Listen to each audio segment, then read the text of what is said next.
Welcome back to Same night, episode different 2. week. Episode 2. Same night, different week. We're all wearing the same clothes this time.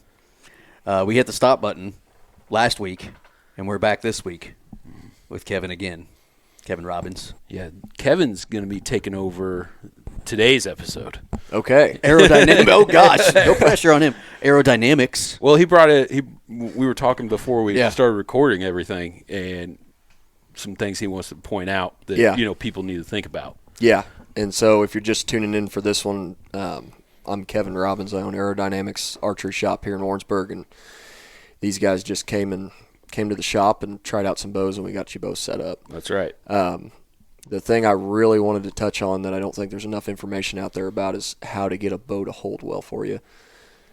There's a lot of information about specs, and this bow's faster than that bow, and this bow's the greatest thing of all time, and this, that, and the other. But nobody really talks about, and there's a few guys that do, and gals, but there's very little information on what an average Joe should do to get the bow to hold on target for you. Mm-hmm. Everybody I talk to, it seems like they've got some issue where that pin's just, it never wants to settle on the spot. It's down underneath, or it's up top, or it's coming across too fast, or they can't get it to sit there. And Are we talking like target panic? Or are we talking about something different? No, and so I think this is all one category. I think a guy develops really bad target panic because the pin doesn't ever stop.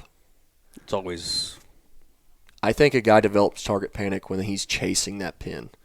That's when the target panic sets in, and then it becomes this monstrosity of it never gets any better, it just gets worse. And so if you can start with a new bow fresh and make it hold well for you, you can eliminate that whole road. And I've gone down both roads. I've had the panic. Like, I think everybody has dealt with it at some point. That freaks me the hell out because I've not dealt with it yet, and everybody talks about it. And so I'm worried about the day it comes. And you might not even know you're dealing with it. Yeah, it's possible. And some guys don't. I've talked to guys where they're like, which I guess is a good thing. My bow feels so heavy out front, I can't get the pin up into the spot. A lot of the time it is target panic, but it comes from a place of that bow never held well in the first place for them. And so they developed subconsciously this program of like, get it to where it's close and then fire the shot and make it go. Mm-hmm. And that's this is going to hit home because I had that issue. Sure. A little bit. And hopefully we can fix that. Yeah. But there's a lot of different avenues to go down to try to conquer that on the front end, so you don't have to deal with it later trying to re-teach your brain how to shoot a bow, because that's a disaster. And we talked last time. You got to get Joel Turner involved. That's right. And we talked last time a little bit about every good shooter knows how to shoot a hinge. I think I mentioned that on the last podcast, and it's a fact. But that good shooter can shoot a hinge because he's got his bow to hold well. Mm-hmm. And he can set that pin right in the middle and fire a shot. And if you can do that with a hinge, you can do it with a thumb button, you can do it with an index finger, you can do it with any of them. But that's the number one killer of guys that I see, bow hunters and target guys included, of accuracy. It's just that you take a pin movement and you put it, and let's say a guy's floating the size of a pie plate. He will never be any better than that size of a pie plate. You can tune a bow and make a bow forgiving to where he might hit inside that pie plate most of the time and not stretch outside of that. But if his pin's floating around in that pie plate, that's where he's going to be. If you can take that pie plate and suck it into a baseball size pin float, that's where his arrows are going to land. They'll never be outside of that unless he does something funky on the front side. Just something oddball. Right. Yeah. And it's not a topic that a lot of people, like, they just set up a bow and say, oh, this bow shoots great.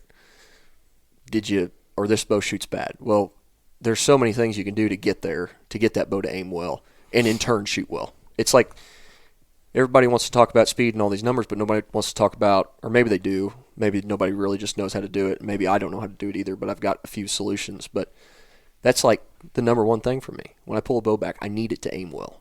Otherwise, it's just it's worthless to me. Yeah. Right. You know? It goes 412 feet per second, but I can't hit anything. Right. You know what I'm saying? Like, right. Yeah. And I have a very strong belief that I can make any one of these bows aim well. Some more than others. Some lend themselves to it better than others, and some people aim certain setups better than others. But there's a couple things that you can nail down immediately that you can like, oh, that moves the needle in my favor. And so I think just from my perspective coming in, and you asked me a little bit about what we should talk about, I think that's primo. Like, that's That's a gold mine of a topic. 1A. Yes. Like 1 and 1A is how to get it to hold right. So you don't develop the target So you panic. don't develop those problems. Yes. So let's talk about it. Okay. What do we do? Right. So, last week, Mm-hmm. or 20 minutes ago for us, real time, we talked about why I chose that RX-9. Mm-hmm. And it just felt like – I suck at explaining things sometimes, but it felt like it was there. And now I didn't really pay attention when we were shooting it after I got the – now he hasn't got his set up yet, but mine's set up now. Like I drew back, and I remember telling you guys the level on my sight. I never had to really mess with it, whereas my other bow, I would pull back, and then I would kind of look at that sight, and I'd have to make an adjustment, and then I'd go back to my pin. I never felt like my pin was dancing all over the place, but it took me a minute because it just felt like it wasn't always centered. Whereas that Hoyt was just like, it felt down the middle. And you mentioned something about, the way that Hoyt's designed. But yeah, and so I'll just touch on that briefly, and then we can get past it. Yeah, 'cause sure. It's not that important, but it is something. Hoyt's had the tech riser forever is what they call it. It's Okay. that bridge on the back of your bow. Okay. And what that does is it makes the riser super rigid. And so if you can imagine, while you're pulling on it, you don't want any flex in that system, or you'll see it in the pin. You'll see it flexing. That makes sense. And so by adding that rigidity, it brings the Hoyt into its own category of now it's just a matter of getting the weight right and getting the holding weight right and getting the draw length correct, and they should all hold. And so they have engineered that for that reason. Interesting. Or at least what's that's funny is I didn't reason- even know that. You said that, and I'm like, yeah, that makes a lot of sense. They're super rigid. It just, Yeah. So, okay. So how do we get a bow to hold right? What are the steps we can take? What are some of the first things we need to do? So let's say this. Don't suck. No. So Muscle through it. typically on all bow platforms across many years, or any of the ones I've messed with, typically a guy you would imagine that the D-loop needs to be right in the middle of the string, right? You want the D-loop in the middle of the string, in between both cams, right in line with the rest, and that should be where that bow should sit for the rest of its life, right? That's what most guys would think. You would imagine, yeah. Right. That makes logical sense. Right. There's an argument, and I would say a proven fact, that for me and a lot of the target guys, if you move that D-loop an 1/8 inch high of center, all of a sudden you are pulling more on the top limb set, and that bow wants to rise rather than fall. So and Micah, you said you were in this group too. A lot of guys draw their bow back, and that pin just wants to settle right below the dot, and it's super hard to get up in there. Yeah, it's that, which, like we talked about, I'm a decent shot, but I've noticed on my further shots, I normally practice at 60. Like I have a range out in my backyard, and I always just practice at 60. But at 60, I got to force that thing up there. 20, 30, 40, 50, no problem. Boom, boom, boom, boom, boom. And so me and Zach play with this on our bows. We'll set a D-loop up directly center, middle of burger hole with the arrow, and then we won't tie any offsets in it, and we'll just aim the bow with no weight on it.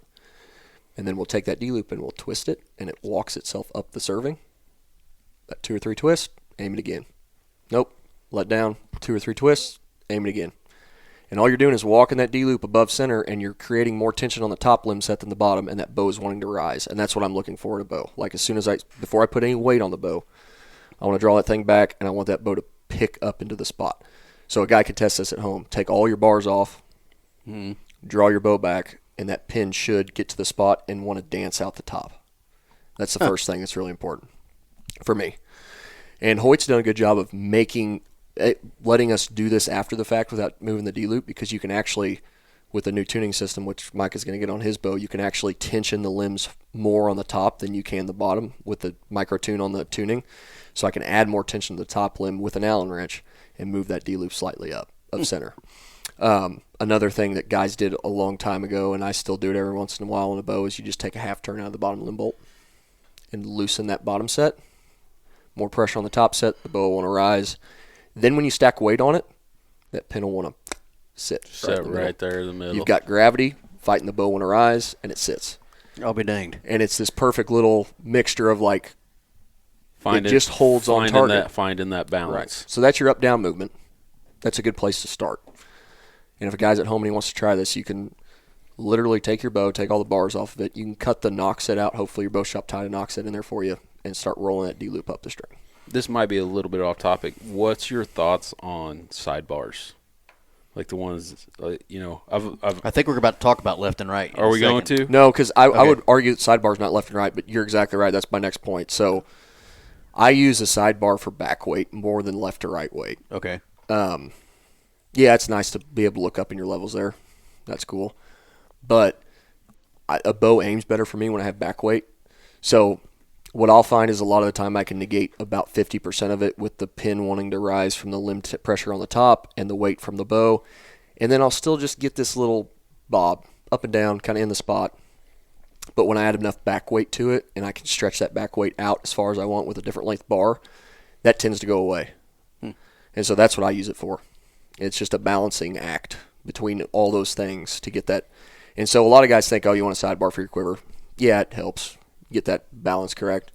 A lot of it for me is adding back weight to keep that bow from bobbing. Because another bow tech that we used to deal with, he always said that the sidebar was just because it was a poorly tuned bow. Any truth to that, you think? No. No? Okay. No, actually, if you add enough weight to your sidebar, it'll take the bow out of tune.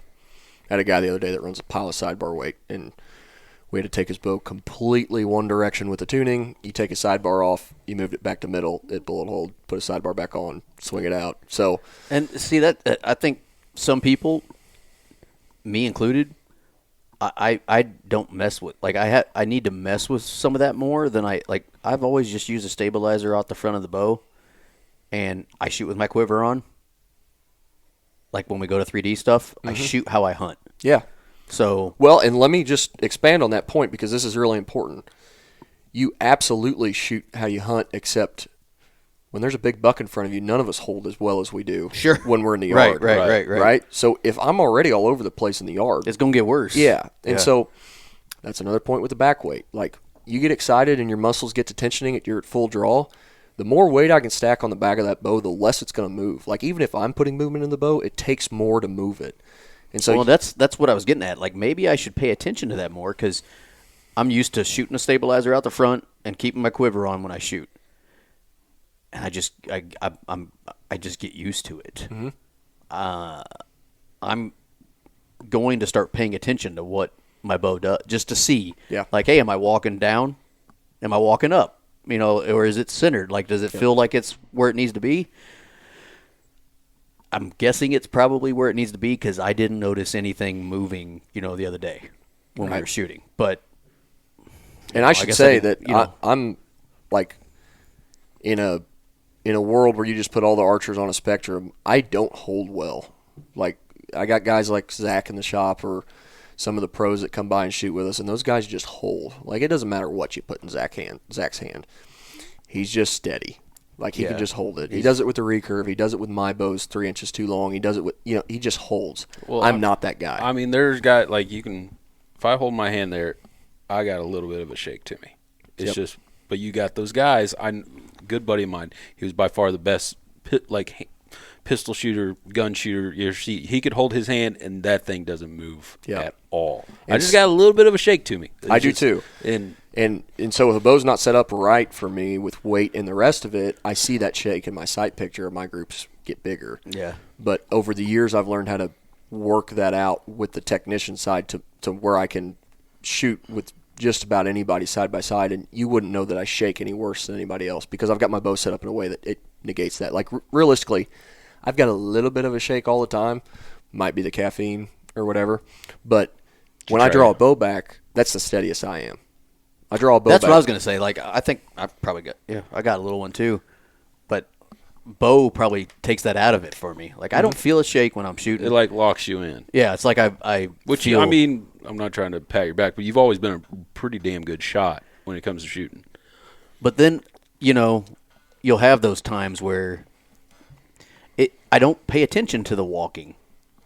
Because is it because I'm not walking? Well- is it because I am centered, or is it just because I've gotten used to dealing with a problem a certain way? Sure. You know what I'm saying? And and again, it's a spectrum. Like, Yeah.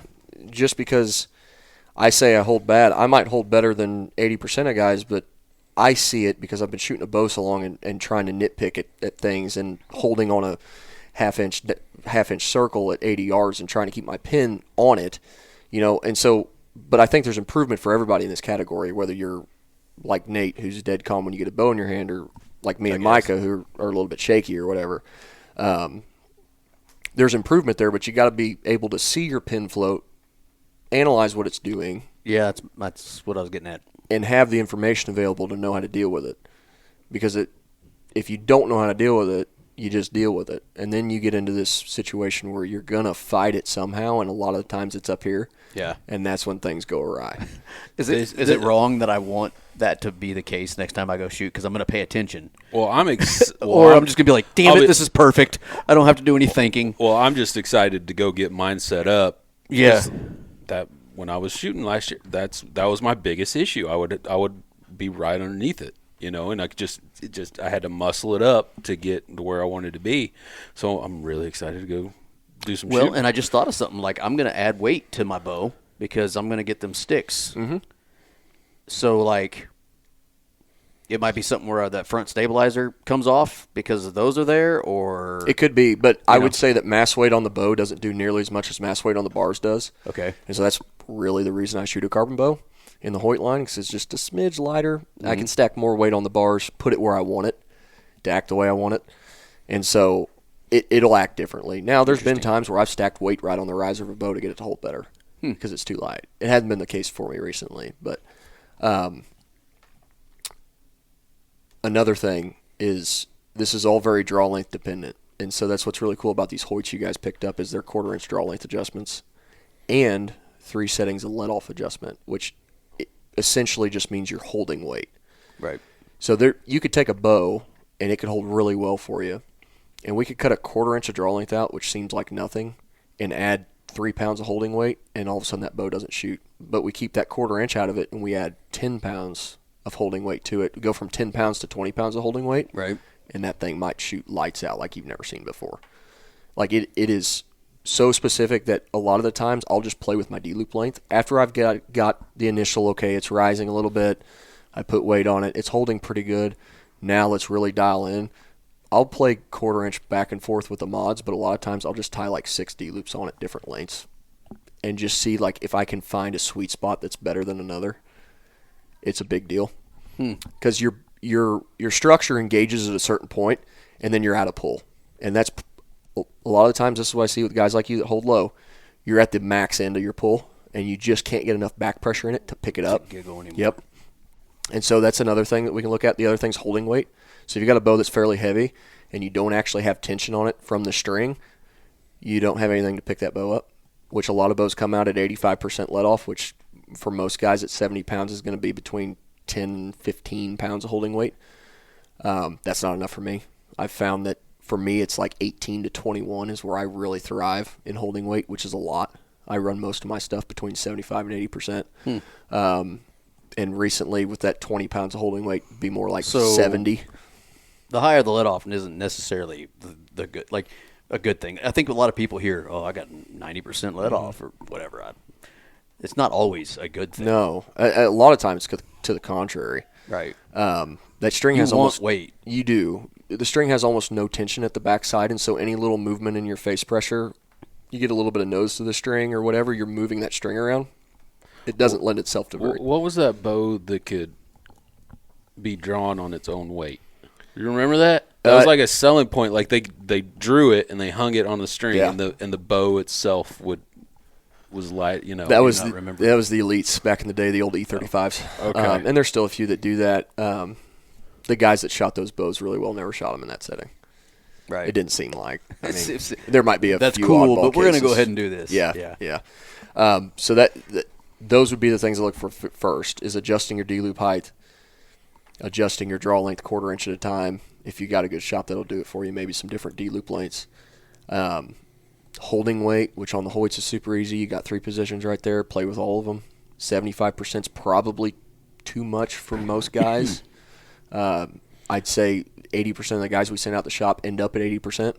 That's where I like to see them. Well, I had to switch mine. Back when I had the Matthews Triax, I had to get different mods for it because when you go out west, some states, you had to have a certain let-off or lack You thereof. couldn't go any more. Like it was 85, and I think you could only do, was it 80? 80. Yeah. Yep. So, and I think at the time you could only get 75 and 85-pound mods, if I remember right. So it was like, there was 10% difference. So I would shoot, and then I would change my mods and have to relearn everything and stuff. It was kind of an ordeal. So keep that in mind when you guys are setting it. But the Hoyt, so it's just already on there. They just adjust. That's nice. You don't have to. It's literally like a turn and a half out of a T15 bit, and you've got 3 different settings. You can slide it and lock it in, and you're good to go. And so that's another thing I play with. And so that would be my up-down movement. All of that stuff is going to be up-down movement. Like, I'm focusing on getting that to stop. And then once I get that to stop, generally it'll be like a left-right kind of wiggle or wobble out of the spot. And a lot of times you can't see that in the sight picture, especially if you have your sight set in far enough. You're not going to see that sight tilt with the bow as it's moving.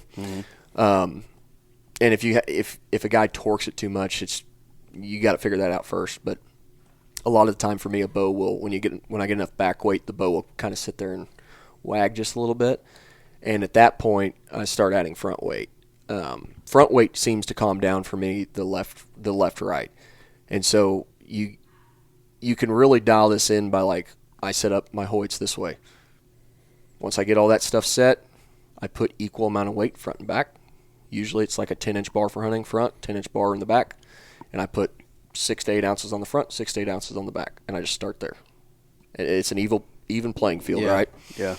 And as long as everything's good up and down, I just start stacking weight on the front until it gets to where now the bow's dropping out the bottom because it's too heavy for the rest of the setup. And then I'll just take an ounce off. And generally that thing just sits. Looking back, like thinking about shooting like last year, and I always incorporate 3D targets into my shooting. Like, I don't want to just shoot at targets. I want to shoot at the deer or whatever, right? I don't know. I just do. And I do think that last year with the old bow I had, it felt like a lot of times if I'm remembering correctly, I felt pretty good here, but on a deer, I would do this and move right. Okay. So it seems like if, that were the case, my bow wanted to walk left a little. Mm-hmm. Now it wasn't something that I worried about, but I noticed when I would aim, I would always get behind this shoulder, which means I was going across the shoulder. Right. The deer was always facing left, so the shoulder was that in the front. So, it's something that I'll pay attention to. I mean, people who aren't near as versed with bows and bow shooting as like someone like you, sometimes you just deal with stuff like that and you don't think of it. Right. Which is why we're doing this show. Right. But, it's just kind of like, it is what it is. Right. I need to shoot more. Yeah. Well, this is how I shoot. And sometimes there's validity to that, but sometimes you can, and this is where I feel qualified to talk about the subject is because I'm not that guy that holds the steady like a rock. You can build that platform to make it work for you and make the bow point and make the bow forgiving enough to where it's going to, even on your bad shots, it's not bad. Like, you're still in the dot, right? I had a guy at the shop the other day, and he was struggling with one of his target bows, and he's a newer guy into target archery, and I went down the same road he did with just thinking that I needed to get reps in and never making adjustments to the bow initially because the bow was set up and don't need to touch it, right? Yeah. And so he was talking to me about what he was seeing, and I can't remember what we did. I think we brought his sidebar in from way out to like directly center behind the bow to get that weight behind the bow. And then he had his sidebar kicked way down. Have you guys seen that? Where guys will run that sidebar way down off the back. Essentially what you're doing is you're taking that weight and you're not making it work for you. It's kind of hanging out the bottom.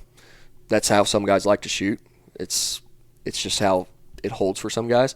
But I find that back weight does best for me when it's straight out of the bow. You're using all that leverage of that bar. Straight 90. Yep. Out. I've even seen guys kick it up.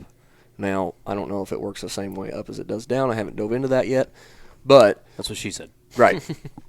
But like a lot of guys see on Instagram all these influencers and stuff running their back bars way out and way down, and so that's the way they set them up, and they never move them. But you need to move them because that can completely dictate. So this guy at the shop, he had his bar kicked down and out. I straightened it up. We were kind of directly behind the bow, and we kicked that bar straight. He's like, okay, yeah, that helped the bow level out a little bit. My left and right's calmed down a little bit. I was like, okay. I said, what are you seeing? And he said, well, it's kind of just bobbing out the bottom.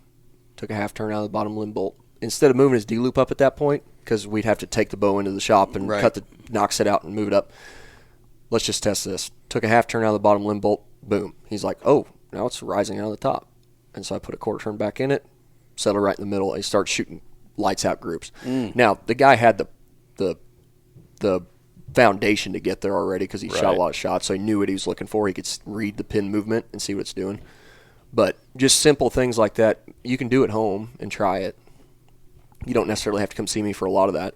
You've got adjustable back bar brackets. You've got limb bolts on the bows. Don't be afraid to touch them. Yeah, I was just going to say, reading that limb movement or that pin movement is an easy thing to start paying attention to. Like, I cannot tell you how many thousands of shots I have shot in my life and never once worry about that. Dude, I just shoot. You know what I'm saying? Like, yeah. I just go shoot.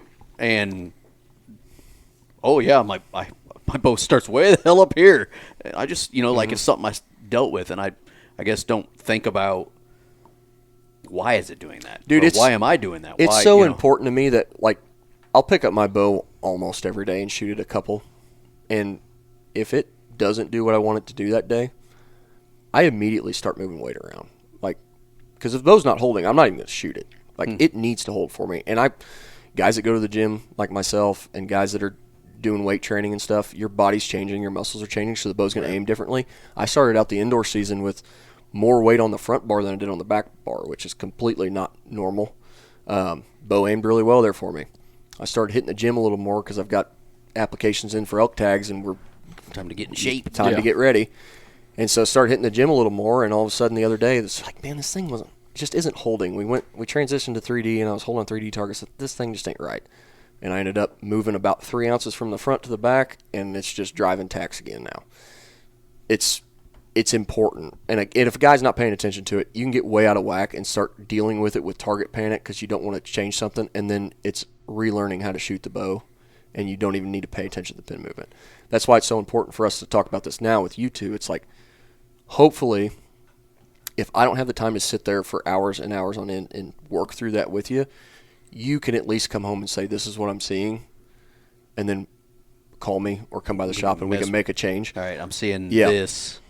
Yeah. Okay, well, we'll try that. Because it's a whole new platform, and you're going to have to relearn it anyway. Relearning it with it holding well is going to be advantageous to you. Sure. Yeah. There's a few other things that can help with that. You've got your bow over here, Nate. I'm going to grab a part of it off of it real quick just to show you.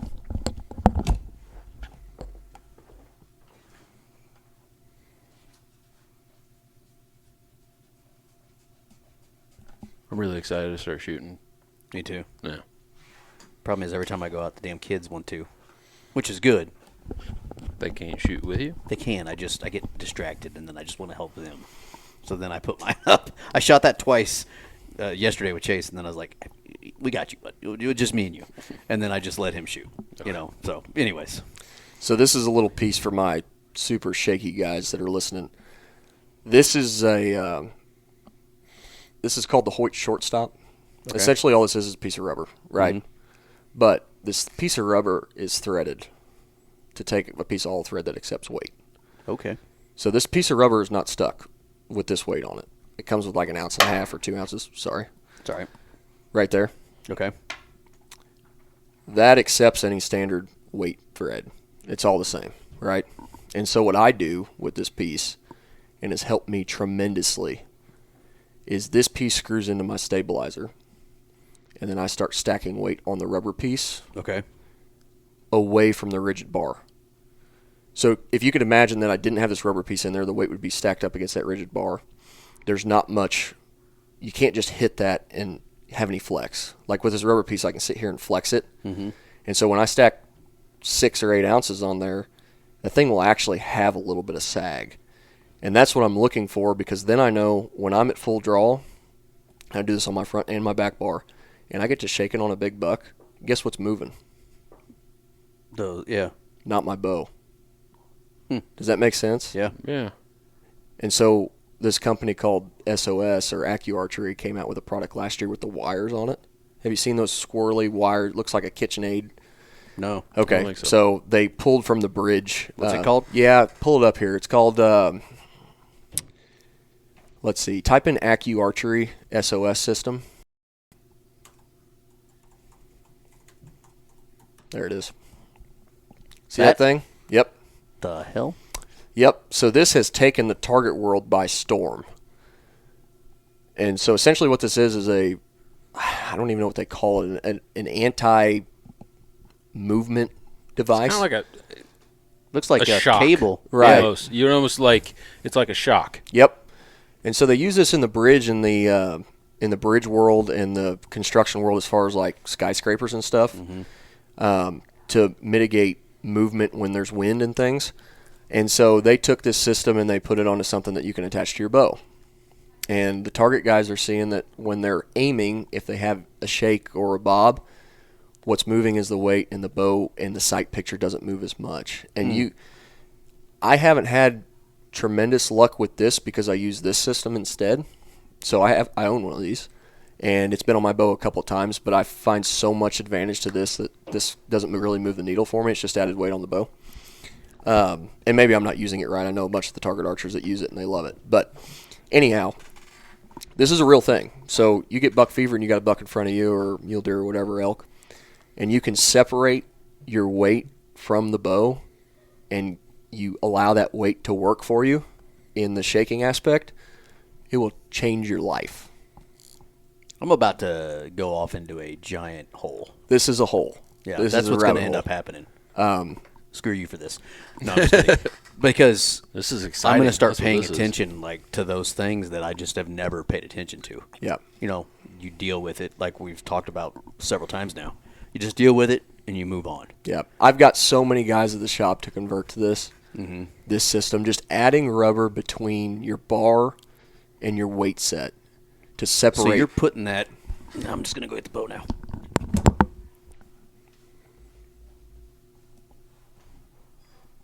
How pretty she is. You should probably get on YouTube if you guys are. Stabilizer, yeah, get on What? YouTube if you want. Nobody can hear me right now. So my stabilizer's not in, but you would add this to the end of that. Yes. Okay. Directly into the end of the stabilizer, and then start stacking your weight here. From there. And a lot of bars have this already, like the Hoyt bars come with this on them. Yeah. But a lot of bars don't. Like one of my favorite bars of all time is the AE Mountain Series bar. It's a really skinny, thin, lightweight bar. They don't have a separator. So mine has it. Yeah. Yep. So yours has I need it. to add that. No, you don't need to add that. You just need to add weight. Because right now with 2 ounces on it, this thing's not doing jack for you. It's a ratio Which thing. is funny. Guess what I've always done? I've just bought a stabilizer and put it on. Yeah. Oh, it's just Like sit I on don't there. ever add Yep. weight to them. So this thing's not doing anything for you right now. If I sit here and shake this, that rubber's not moving. It doesn't have enough weight on it. Okay. This is where that light bow and putting the weight where I want it, not necessarily in your go sticks. That doesn't help as much. This does, is because I can start to get this thing to start sagging. And then every time I move the bow, I'm just letting gravity work that weight. So like on a 3D competition where things get serious and you're on target and you're like, oh, I need to make this shot. That's where this comes in. You're standing in the yard. Wind. This helps. Obviously, you get a buck in front of you. This helps. It is a game changer. And they do their thing with the Accu system. Yeah. The target guys, if you look at a target bow right now, about 50% of them are going to have one of these on it. And that's where, So this is a dumb question. yeah, So I've got that stabilizer bar, and then I've got that on the bottom. This is going to be a dumbass. Why? you don't. I don't need to do both. You don't need to have both. Okay. And so this is what I like to do. You have this bar now, and you have that bar. Uh-huh. So now you can add that bar to that rubber section to the back on whatever bar you want because you have it. You own it now. Gotcha. And if you buy another Hoyt bar, it can go on there too, and you just stack weight, whatever. You could even put this right on a sidebar mount with no bar and start stacking weight to it, and it acts the same way. It's just right on the riser, so you don't have the back leverage with it, but it is acting in the same way as far as absorption of movement. It's, like I said, it's a game changer. Another dumbass question. Where do you get the weight? You can buy them. Yeah. Off Lancaster or I have them at the shop. your place? Yep. Okay. Yep. Say, like, do you just get weights? No, any good bow shop. If you walk into a bow shop and they don't have extra weights sitting on the shelf, you need to walk out of that bow shop. Gotcha. Yeah. It's so not most something. of them are like an ounce a piece? Yeah, you can get ounce stacks, or you can get 3-ounce stacks, or some weights are made out of tungsten, or I use the 1.5-ounceers, so mine are a bigger round, 1.5-ounce weight. I can stack them in a shorter section that way. I mean, there's going to be some people out there right now that are like, this is basic. But I promise you there are people listening to us right now that are like, I've never dove this deep. I don't think it's that basic. I've been around the guys in the target scene locally, and I know the guys on a national level now. Not the top guys, but some guys that play in the pro class with them. Yeah. This isn't taken advantage of like I think it should be. Right. And maybe those guys hold so steady they don't need it.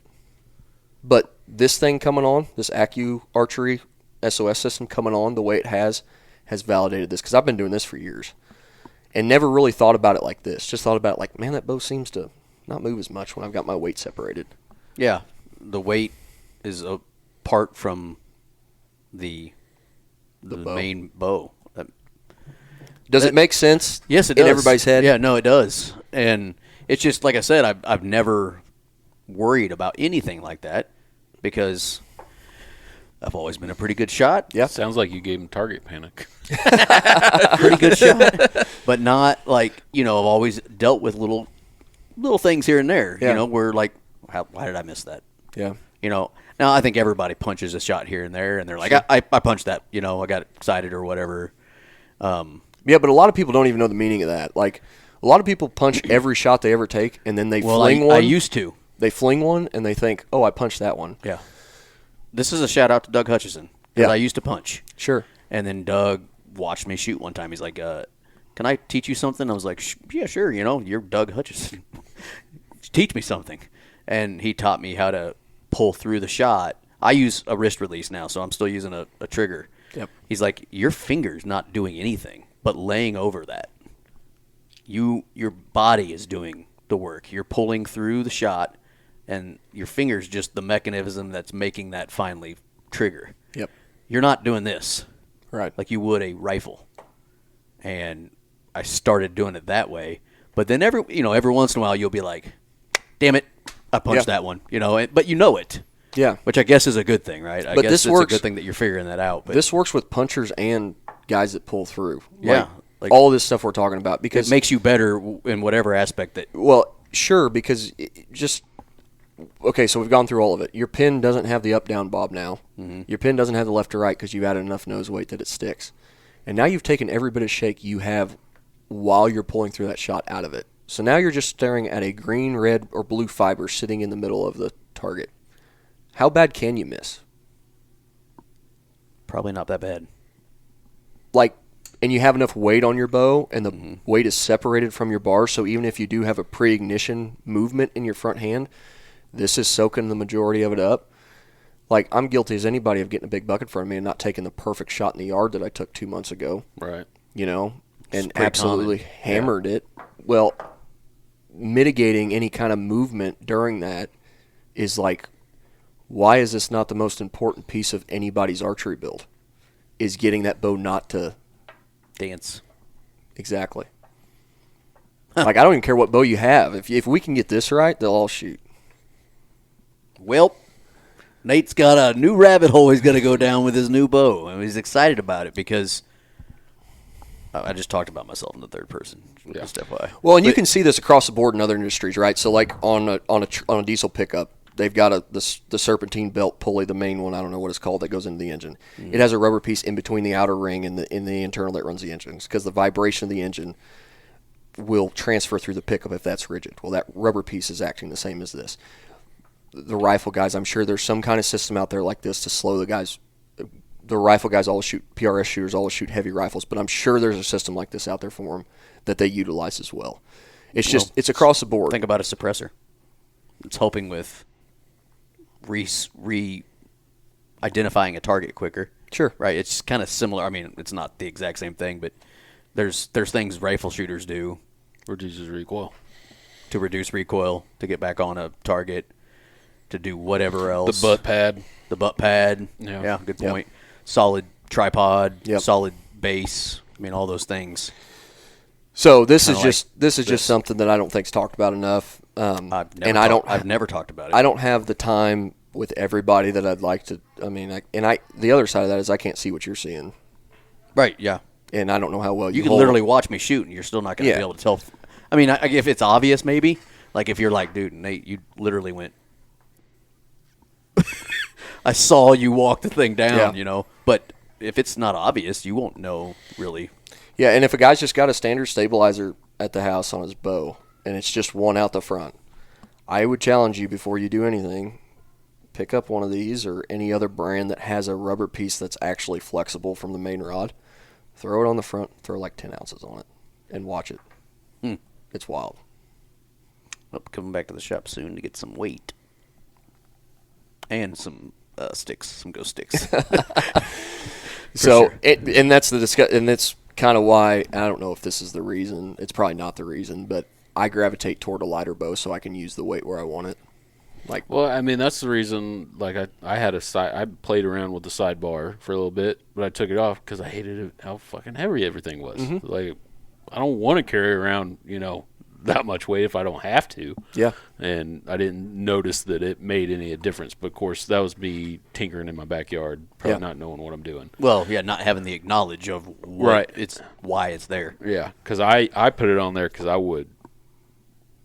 the bow was canted a little bit. I'd always either, whether I was holding it wrong or it just wasn't set up right or what, but it just seemed like it leaned to the right a little bit more.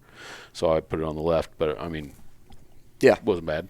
Yeah, and there's some validity to that. I always set my bows up to where they want to be level in my hand. Yeah. So you don't have to keep looking at it and checking it. There's validity to that. That's a problem I have. I don't want to check that level every time. Yeah, and I don't want to discount that from the sidebar, but the sidebar's there for so much more than that.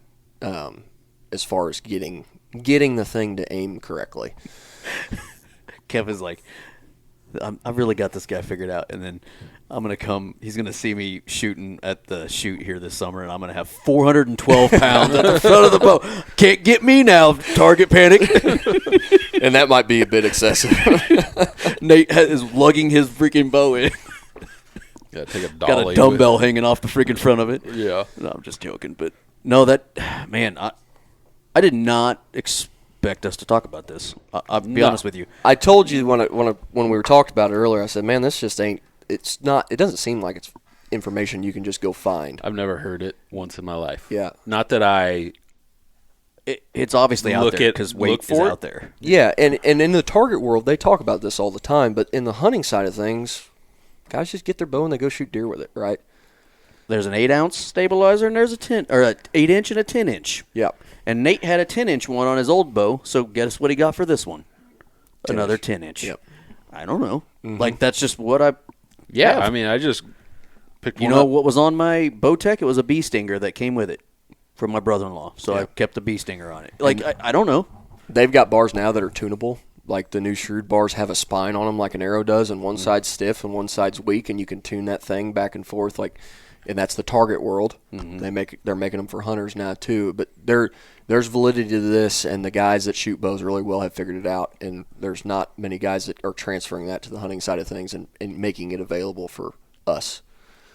I've just been around them enough to figure it out. Sure, which is why it's cool to have someone from that world, in your shop that someone like Zach that came from there. And then I guess what's funny is I wouldn't have thought he was a target shooter because he seems like such a natural with a bow.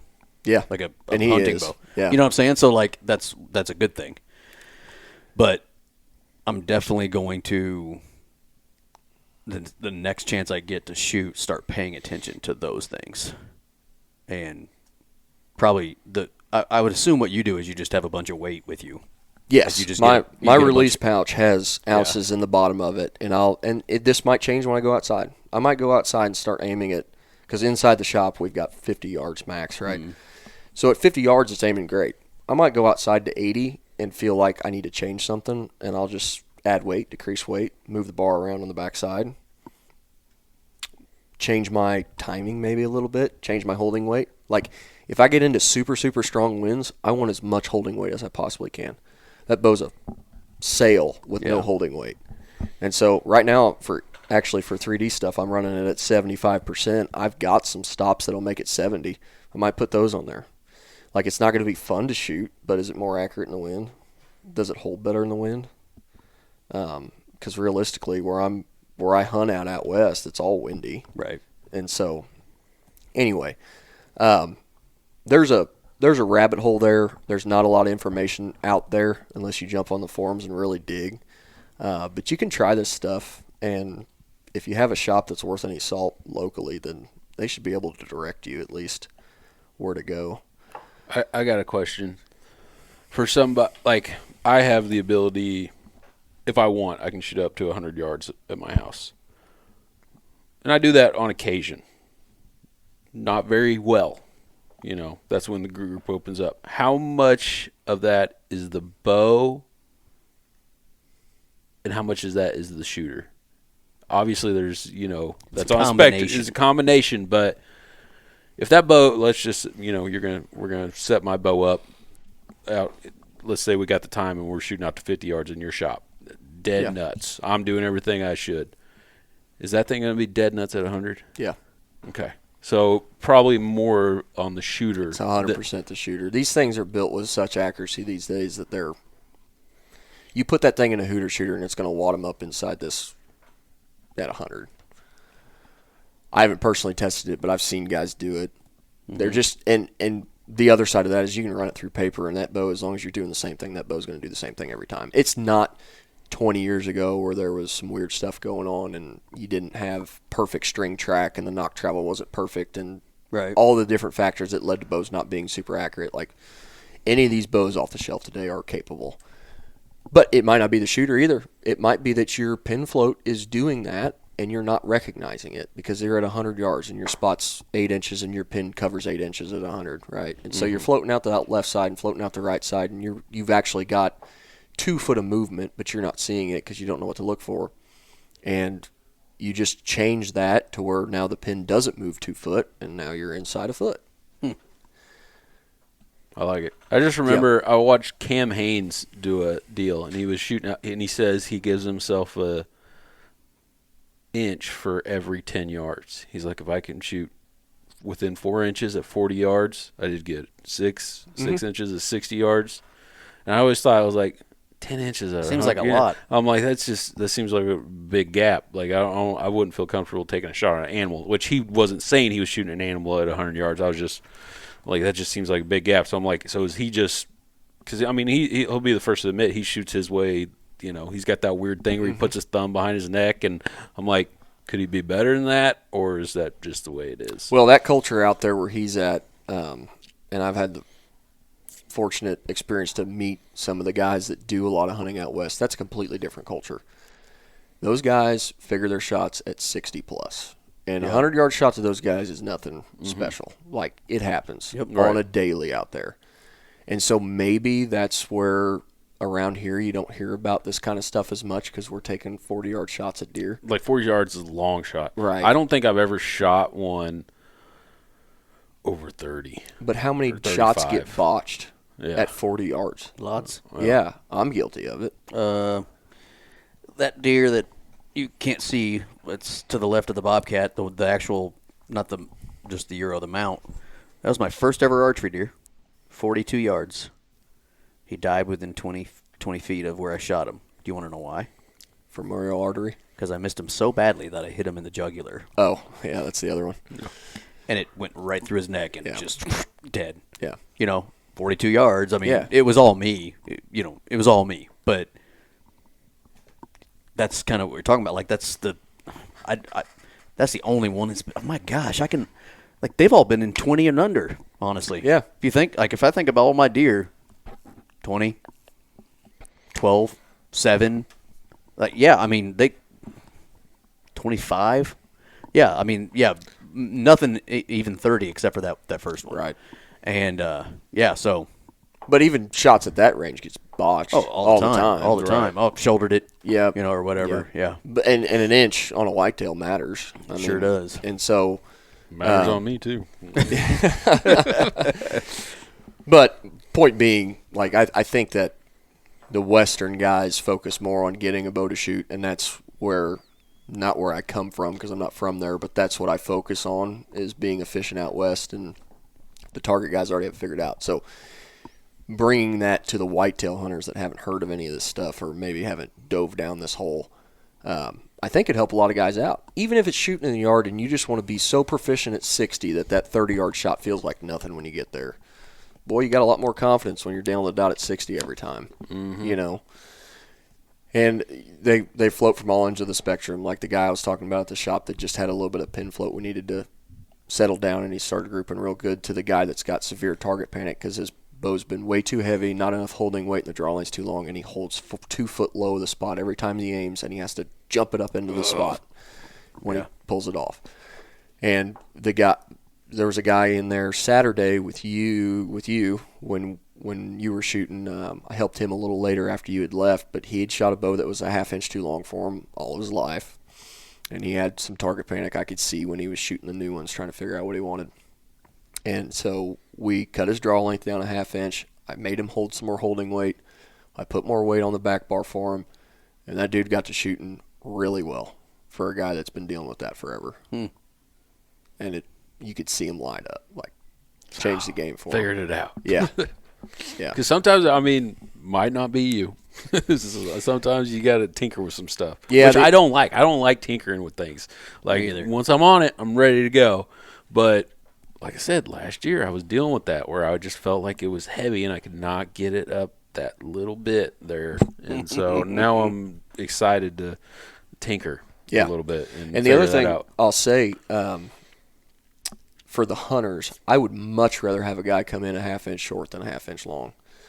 Like, realistically, if you're shooting out of a tree stand and you're stretched bow arm down, shooting elbow up, you're in a better situation short than you are long. You run out of range up top really quick. Yeah. And so guys generally that are short strung shoot better than the guys that are shooting too long or draw length, just on a mass scale. Crap, I need to go to 26.5. Well, and I know it sucks. Like, you're going to lose speed. Yeah. But I tape out at 30 1/4. Like, my draw length is 30 1/4.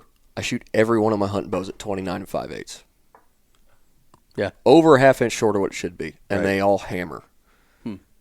I can put my target bow to 30 1/4 when the footing's flat and there's no wind and everything's right. I can shoot that bow. Yeah. But That's perfect conditions. We're not shooting perfect conditions. you get my footing a little off. Never. You get my footing a little off, it's over. Yeah. Forget about it. So, something else to consider, because a half inch of draw length is a lot, and these newer bows have the 1/4 inch adjustments. Play with it and figure out. And I would start going down before you go up. Start with a 1/4 inch shorter. Did you see improvement? Go another 1/4 inch shorter. Did you see improvement? Up your holding weight. Did you see improvement? No. Nate, you're really shooting good. Yeah, I'm shooting 16-inch draw.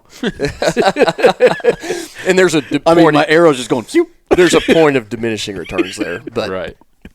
yeah. So those are the things I would focus on. If you can start on square one and getting that bow to want to sit in the spot up and down, and then mitigate the left and right, and then start to add weight separated from your stabilizer, boy, you can get. If I can shoot it well, there's a lot of guys out there that hold steadier than I do. That's awesome. That like I said. That could fix some of those, like, just those weird coincidences, that I call coincidences, that are just, why did I was shooting at 60, and those first 3 were freaking money, and that last one was 6 inches low. Chalk it up to nothing. Yeah. Or was it just something I could easily fix that makes me Robin Hood the next arrow, which I don't want to do. I found that even my low misses are less with higher holding weight. So, like, the lock time, you guys familiar with lock time from the rifle side? So lock time is the time it takes from the trigger being pulled to the actual ignition of the round, right? And so in rifles, they call that lock time. And everybody's trying How to have I not ever heard that? Yeah, I know. everybody's trying to get their lock time lower. Sure. You want less time from trigger pull to ignition. And it's a short time on a rifle, but there are actions that do better with lock time than others. And so I always think of a bow platform the same way. Like every bow has a lock time. So the higher let-off bows, when that trigger pulls and the bow goes off, if you're running 90% let-off, it takes more time for that string to start moving than it does if there's already 20 pounds of tension on that string. The lock time on that thing is snappy, like it goes right now. Mm-hmm. And so my low misses, if I'm holding and that pin starts to creep out the bottom and the bow breaks, with my low misses, that arrow never drops below where that pin was at. It stays there or above because the lock time's so quick that it gets out of the bow before that pin's dropping. But with a bow with high holding weight, I found this a lot with the elites back in the day. Pin would be floating out of the bottom. It would break right at the bottom of the X, and that arrow would hit below where the pin was at. And I just couldn't figure it out for the life of me. Like the pin wasn't there when the shot broke, but the pin was headed that way, and the arrow hit way down there where the pin was heading, where my mind thought, like, something's wrong. But you'd resight the bow in for 20, and then every good shot you had was high. And so you fought this back and forth. And then I got to playing with holding weight, and all of a sudden I got to a holding weight where the lock time of the bow, like from trigger pull to arrow gone, was quick enough that it hit better than where the pin was at. Something else there. Do we need to do a third show? Nate and Micah just, dude, I'm so passionate about this picking up their freaking jaws off the floor. I'm so passionate about this because I thought we were going to talk about, like, pin size. Like, you know what I'm saying? Like, I did not see us going down. And for everybody listening,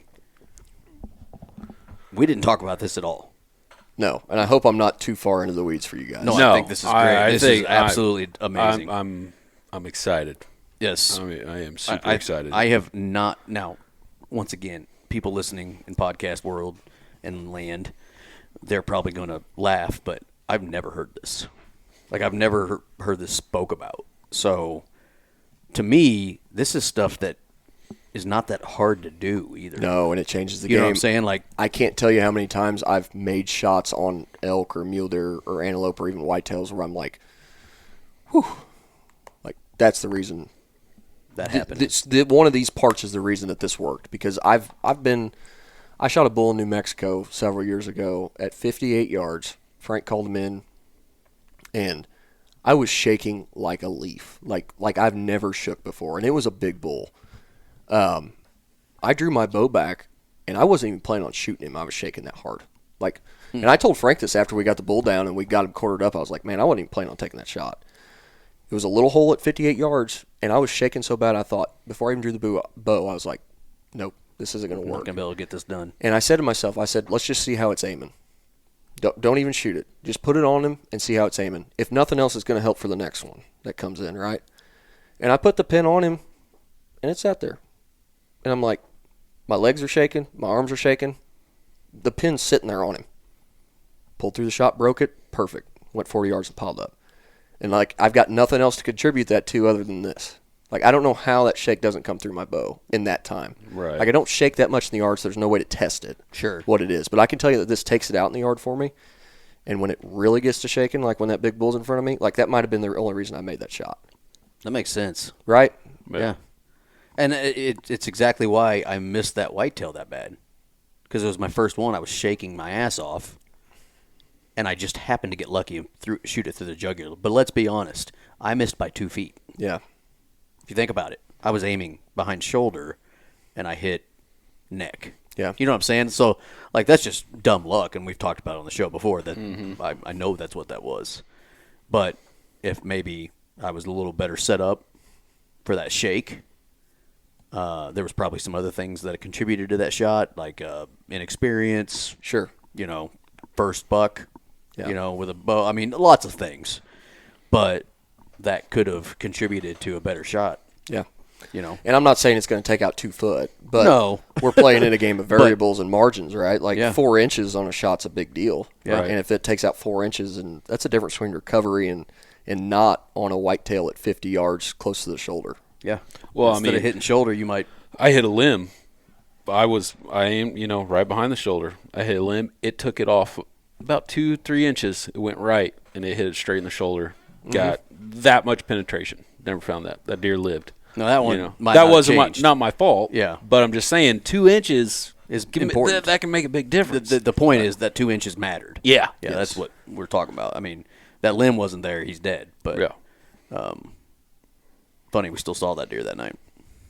Still never. I can't. That's the craziest thing. We'll tell you off air. Okay. Everybody's heard it. We've heard it, but we don't want to keep the show going. And there's some guys probably listening to this that think I'm crazy. Like, there are some guys that have ice in their veins, and none of that bothers them. Well, and that's what I'm interested. That's honestly what I'm most interested in. If you're a good shot, you're a good shot. But there's a lot of people out there that just think, well, I'm just an okay shot. Yeah.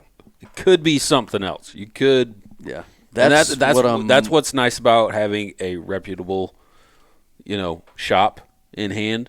Like, I'm not gonna say, but you go to Bass Pro, they're not gonna be able to tell you that shit. I'm just being honest. I've back in the day, I've taken my bow there before, or whatever. They're not gonna break that down for you. They're not gonna be able to, oh, this is what you're doing wrong, or blah, blah, blah. No, and realistically, that's what's so cool about doing this with you guys is I can't break this down for everybody that comes through the bow shop, and I got, whatever time they've got allotted to be there with me. I'd gladly give this information to anybody that wants it, but being able to at least sit down and have a recording of it and put it out there to people who might need this information is huge. Because now you can be like, hey, go listen to this show.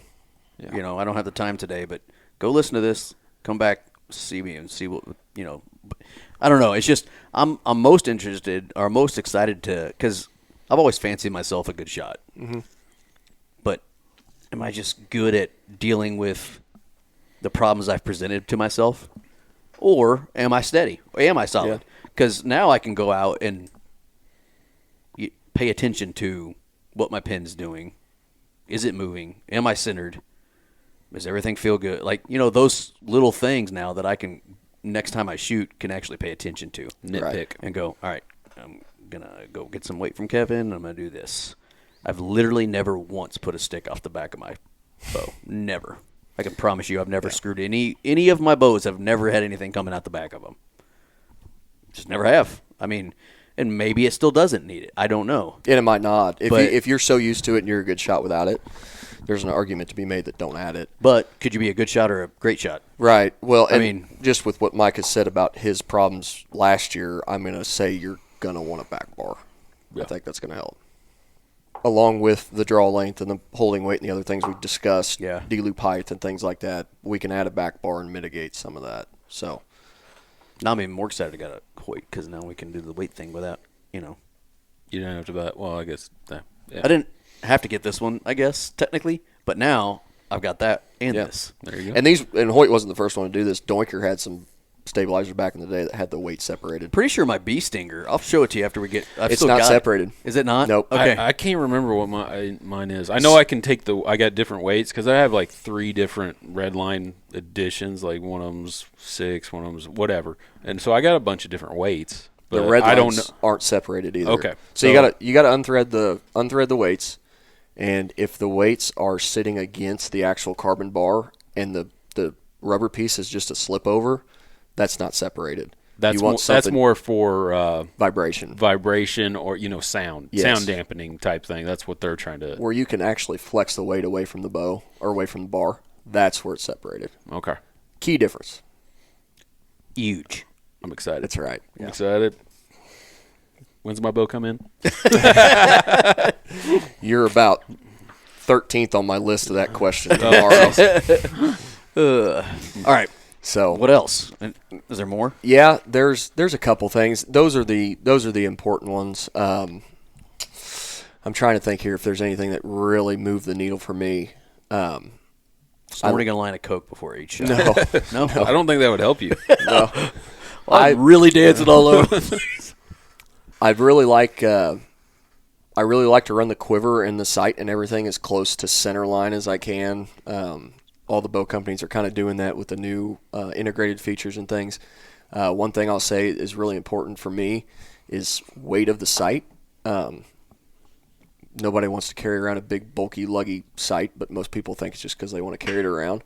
I hate having that weight up above the grip of the bow. Well, I mean, I talked to you about mine. I was like, dude, I hate this. It's big. It's bulky. Yeah. I don't know what it weighs. Never even pay attention. So but I was like, you're taking all that weight you could be using on your bars and you're putting it above the grip and making that bow tippy. It's like the worst case scenario, I think. And all the sight companies are moving in a direction to make them lighter, so that's cool. And it might just be for the guys that want a lighter bow altogether, but for me it's great because I don't have to look at one certain sight company that makes something that's 4 ounces lighter than the rest of them. So there's a lot of options out there. All these bows are getting to where they're adjustable. With Matthews is a simple mod switch. With the Hoyts, it's right there on the mods you already got with the bows.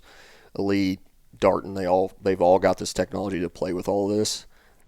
So clearly someone in engineering knew that it was a thing. Like, Yeah. at least it needs to be an option for the guys that are going to mess with it. Because to be honest with you, most of the bows I sell, those guys never touch them again, which I encourage everybody to. I think everybody should at least the screws that are movable and you're not going to mess anything up, move them. Yeah. Like, play with it. Because it could take you from being I'm terrified to fuck with my bow. It could take you from being good to being real good, or take you from being like, if you go to a 3D range, a local one, and you're shooting inside 50 yards and you're losing an arrow, you got a lot of ground to make up. And this could be that for you. Yeah. That could be a game changer for I mean, like I said, even if you feel like a good shot, like I do feel like I'm a good shot, but am I? Or am I just good at dealing with Right. problems? Yep. You know, I mean, who knows? And every bow's a little bit different case, so don't think you've tried everything just because you've tried even weight and then stacking it and adding it to the back like I talked about. Like, for instance, that's what works on my Hoyts really well.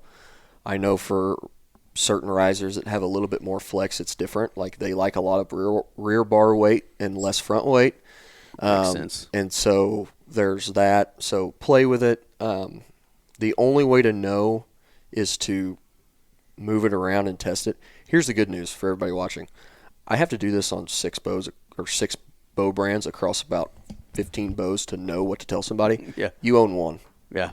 Like, Just so, figure it out. yeah. Play with it. Micah, play with my stick. Is my stick heavy? not much girth to that one. Yeah, but it's heavy. Nobody watching is like, what the hell are they talking about right now? That's the bulk of it, guys. I don't know where we're at on time, but that's the majority of it. Take a guess. Probably an hour. Hour 7, yep. Yeah. Time flies, I'm telling you. Yeah.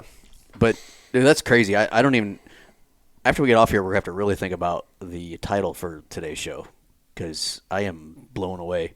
I don't think we've ever really done a show where it did not go the direction I even thought. We'll probably talk about this. It is just so game-changing, in my opinion, for stuff that will literally cost you nothing. That's the other thing. Yeah. Like, we don't have to put new sights or anything. Like, this is just, I guess, technically you might have to buy some weights. Those are really expensive, I'm guessing. Yeah, like, if you don't have a back bar. you know what I'm saying? Yeah.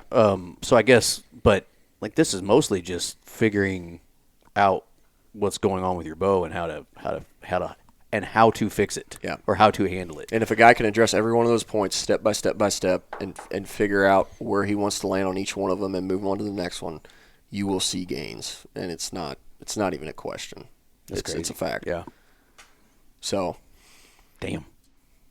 Tell everybody where to find you. yeah, if you guys There's a bow shop call. yeah, no kidding.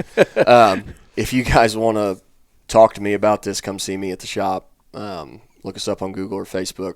You can give me a call. We can talk over this a little bit as long as I'm not doing too much crazy things because we just talked for an hour and we didn't get into any special cases. So there might be, but some generalities that go with it.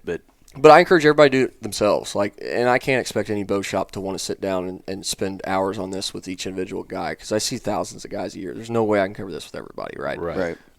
But if you can get a good idea of what you're seeing and if you have general questions, come see me. Hell, you can shoot in the range for a little bit, and if I've got time while you're shooting, then we can All right, talk about it. I feel like I'm walking up here. Yeah. So what do you think? So I need to do this, right? Right. Yep, you got it. Okay. Well, I'm going to add it, and then I'll go back to shooting.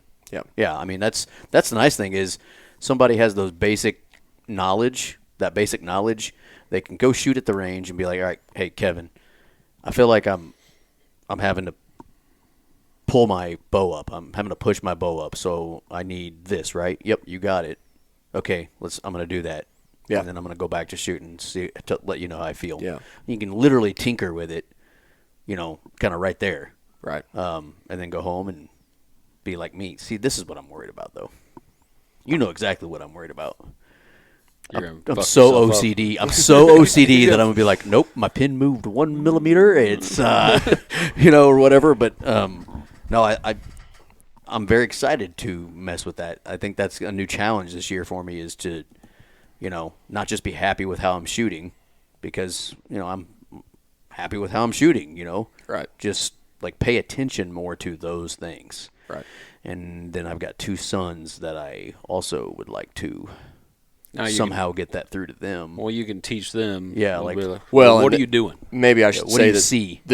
this is more along the lines of a full-grown adult. These kids are growing so much, and Sure, your draw but is changing. I would like to ask them, what do you see? Yeah. When you're shooting, how are you seeing? Is it coming down? Is it going up? Do you like that? Do you not like that? Just very basic stuff maybe with them, and just get them kind of started on how they are seeing their target. Yeah. Neither of them shoot more than 30 yards tops. Chase has never even shot 30 yards. He's still at 20. But if he can kind of, I guess, early on know that it's best if I am there, then maybe I can help him with, the rest. You figure this out on your boat and figure out what works for you. I bet it's not going to be all that different for them when they get to that point. Right. Yeah, for sure. So, well, we appreciate it, sir. Yeah. No problem at all. Well done. I like that one. Aerodynamics, folks. Go check them out. Yeah. See ya. See ya. See ya.